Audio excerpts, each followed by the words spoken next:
بەڵێ ئێمە ئەمساڵ 75مین ساڵڕۆژی سربەخۆی هندستان بەرز ڕادەگرین. هاوکات ئاهەنگی دامەزراندنی کۆماری هندستان دەژێڕین. ئەو دەمەی کە لە هەرێمی کوردستان دەست بەکار بووم سەرنجمدا کە کللتوری کوردستان و هندستان زۆر هاوشێوەی یەکن. هەر بۆیە بیرمان لەوە کردەوە کە لە 75مین ساڵڕۆژی سربەخۆی هندستاندا کللتوری خۆمان لێرە نیشان بدەین بۆ ئەوەی گەلی کورد باشتر بەو کللتورە ئاشنا ببێت.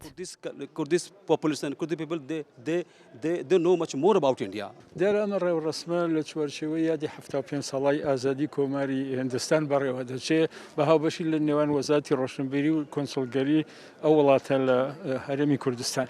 دیارە ئیمڕۆ دەواازەی قسەکردن لەگەڵ جیهانی ئازاد هەمووی دەواازەی کولتورە لە ڕێی کولتورەوە ئەمەتوانی هەندێک شدەیە باویان نەماوە هەندێک جۆری خەبات باویان نەماوە. ئیمڕۆ خەباتی کولتوری ئەوەیە کە ئێمە بتوانین جوانیەکانی خۆمان بە دەرەوەی خۆمان بناسیین و هەروە سوود لە جوانەکانی خەڵکی تری وەرگن.